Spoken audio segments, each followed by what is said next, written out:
Hi! నమస్తే. ఒక చిన్న మాట. I love you Rasna.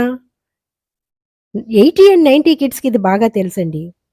Rasna add రాగానే అమ్మ దగ్గరికి వెళ్లి వెంటనే రస్నా తయారు చేసి ఇమ్మని పేచి పెట్టేవాళ్ళం. మీకు గుర్తుందా? ఆ రస్నా ప్రిపరేషన్ ఇప్పుడు చాలా మంది తగ్గించేసారు. ఎన్నో ఫ్లేవర్స్ వచ్చేసినాయి. ఎన్నో డ్రింక్స్ వచ్చేసినాయి. కానీ ఓల్డ్ ఈజ్ గోల్డ్ కదా! ఇప్పుడు మరలా మనం రస్నా ప్రిపేర్ చేద్దాం. దానికోసమైతే షుగర్ తీసుకొని లైట్‌గా సిరప్‌లా తయారు చేసుకొని దాంట్లో వాళ్ళిచ్చిన పౌడరు, అలాగే లిక్విడ్ యాడ్ చేసుకొని స్ట్రెయిన్ చేసేసుకోండి. స్ట్రెయిన్ చేసింది నీట్‌గా ఒక బాటిల్‌లో పక్కన పెట్టేసుకోవడం. ఎప్పుడు కావాలంటే అప్పుడు మనం చిల్డ్ ఐస్ క్యూబ్స్ అండ్ వాటర్‌తో ఎంజాయ్ చేసేయడమే. చాలా టేస్టీగా ఉండే ఈ రస్నా ప్రిపరేషన్ ఈజీ, అలాగే టేస్టీ. గెస్ట్‌లు ఎవరైనా వస్తే ఈజీగా సర్వ్ చేయొచ్చు. ఒక్క ప్యాకెట్ 32 గ్లాసెసే అని చెప్పి మరి మాకు అప్పట్లో అడ్వర్టైజ్‌మెంట్ మాట. చాలా బాగుండే ఈ రస్నాతో చిల్ అవ్వండి. Thank you for watching. Please subscribe my channel. Thank you.